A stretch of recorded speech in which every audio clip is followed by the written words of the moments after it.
These two cards are crazy new techs for Spright.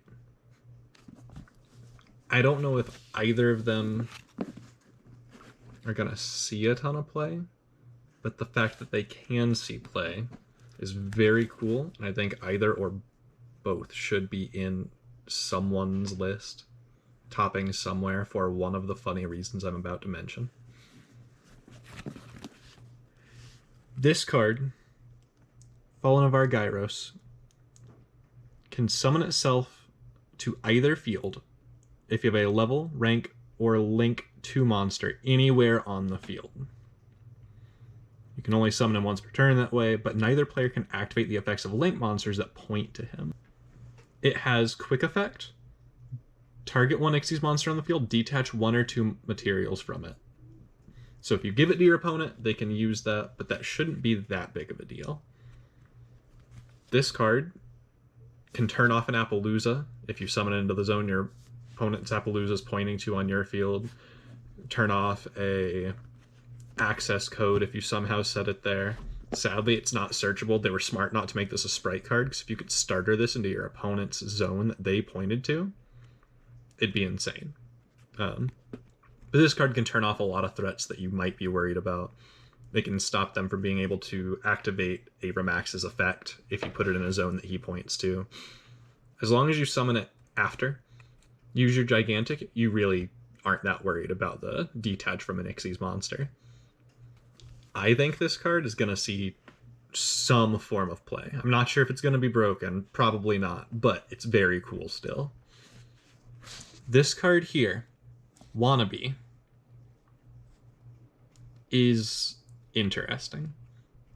The main reason why it could be a tech for Spright is because it is a level 2. But I think this card's going to see play in some sort of insect deck, maybe another level 2 deck, who knows, but something that's going to abuse this. You have to be playing traps to make it worthwhile. Because this card says, during the end phase, you can send this card from your hand or field to the graveyard as cost. Excavate cards from the top of your deck equal to the number of your opponent's unused spell trap zones. And then you can set an excavated trap to your side of the field and send it to the graveyard during the next end phase. This card sounds broken, but who knows? I think it's very cool. Spright can summon this off Gigantic, so as long as you don't need the Gigantic summon for another part of your combo, you can summon this card for free and grab any Floodgate, right? Just whichever Floodgate you want. Most likely it'd be something like Dimensional Barrier on your going first turn. You could always put an anti-spell. You can have a sideboard full of whichever Floodgates you want inside the one for the deck you're most worried about fighting. I'm going to be trying this card with a main deck 3 Dimensional Barrier because this seems absolutely free. I'm really hoping it does some work because I think this card's very cool. I think you could play it at 3 in all sorts of decks, maybe even at 1 in some decks that you could still splash Gigantic Spright into to do at the end of your combo. I think, oddly enough, Burning Abyss can play this card if they want. Still doesn't make that deck super great, but it'll throw your opponent, make them kind of confused when you do it. You can do this in any deck that can make a Link 2 if you're trap heavy enough. So it has potential for a level 2 into Link 2 to make a Gigantic in something.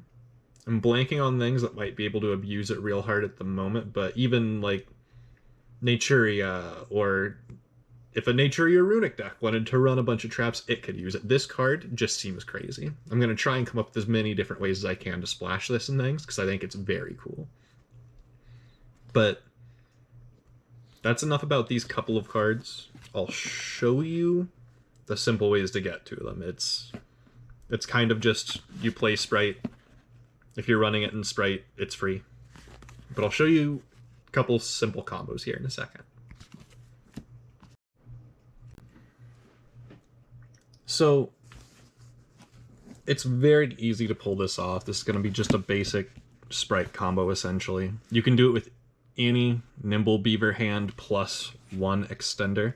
I don't have a Spright Carrot on me at the moment because a friend needed it, so I'm not showing that off, but that works too. Any Spright starter, if you're like me and you're running emergency teleports and gammas in the main, then E-Tele will get you there as well. But all you have to do is Nimble Beaver. This part's simple, we know exactly what it does. You summon out your angler, you make gigantic. Once I can find... Make gigantic. You activate the effect of gigantic. And then you summon out the Wannabee.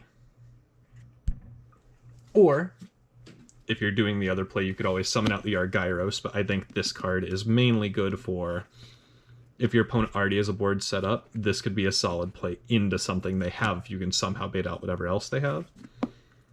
But I think for going first, Nimble Beaver, summon a card, Gigantic Spright, Wannabee. After that, you use any of the extenders we mentioned. Any of them are fine. It doesn't really matter which one. The best one to have is Spright Starter. Because with Starter, you can summon out blue, blue effect, go get Spright Jet, Jet effect, go get your card of choice that you are playing in the deck. I'm on Double Cross in the main. Some people are on Smashers. Either one works. You get to go add it to your hand. And then these two into Sprint.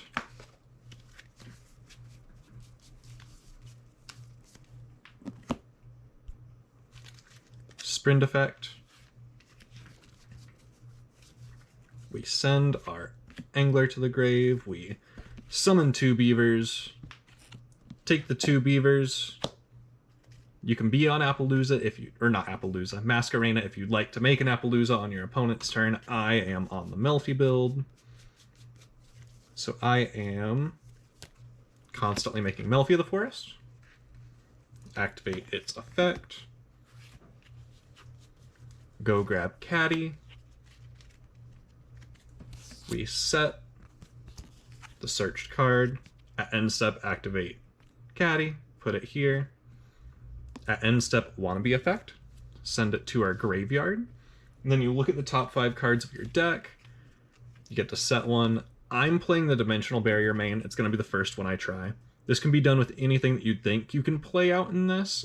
Clearly in this build, I wouldn't be able to do a Goes In or a Rivalry or anything. It's pretty hard to do those in Spright, but if you really wanted to try, I'm sure you could build a mainly Thunder build. You can go with other cards instead of the ones I'm using.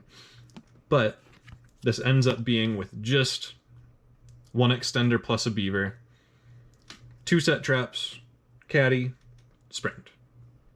Nothing crazy, but still stuff your opponent has to worry about. They have to play through. And that's off just Nimble Beaver plus an extender. If you don't have the starter in hand, the only real difference is instead of, when you're at this point, instead of being able to starter, depending on what you've got, if you've got a blue or a jet as your extender, summon one of them, go for it, get their search effect. But a lot of the time, you'll be stuck with something you can't do a search with, like teleport or red or carrot. Once again, my carrot is gone, but any of them, they still equal another body on board. You just take these 2. You get rid of your gigantic to make the sprint, but you still get to go send the angler, put out the 2 beavers, make the Melfi, get the Melfi cards. It's nowhere near as good, but you still get the Wannabee at the end of turn. In a situation where you've got a hand like that, I think it's almost always more important to go ahead and summon Spright Blue here instead of the Wannabee. So by summoning blue, you just get to continue your combos, you get to keep going. But if you already know what you're fighting against, if you know your best bet is getting out this D barrier, or whatever your floodgate may be, maybe go for it. With the way tier was gambling at the beginning of its lifespan with all of the danger tier, there's no way this is more sacky. Looking at top 5 to find a 3 of is a little rough, but I'm also maining 3 copies of Imperm just in case. If I want to get Imperm on the field, that's not quite as good as D-Barrier, but it can still get me there. So running 6 traps. Running 6 traps in my deck means 6 out of 40. If I didn't see any in my opening hand, it's going to be 6 out of 35, and then all of the other cards that you just naturally send or summon or search in different ways. Your chances get better and better the more cracked your hand is. Because if you get everything just right, you can have, what? 2, 3, 4, 5,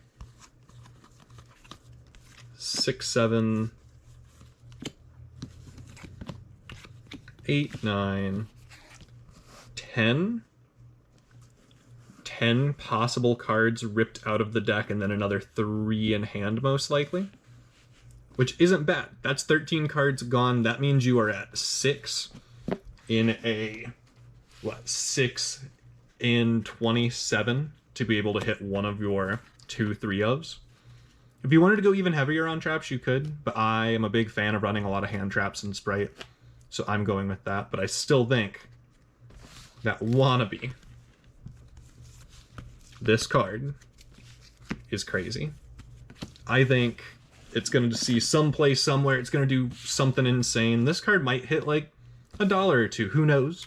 But if you even think you want to play it, pick them up. I've got 3 just because I want to shove them in everything. I think it'll be very, very cool. And hopefully there will be even more different combos we can do with it and other combos with Spright. But that's it. I just wanted to mention these couple of techs that you can run. I'm not doing like a deck tech or anything, not a deck profile, because who knows how this is going to turn out, but either of these could see some big play. And I think they're both very solid one-ofs that you could run either together or just as one. I think I'm going to do Wannabee in the main, Fallen of Argyros on the side. I can swap all sorts of things out however I want. Sprite's become more of a toolbox sort of control setup deck, which is kind of nice. I'm a big fan of it, and hopefully we'll see more of it in the future.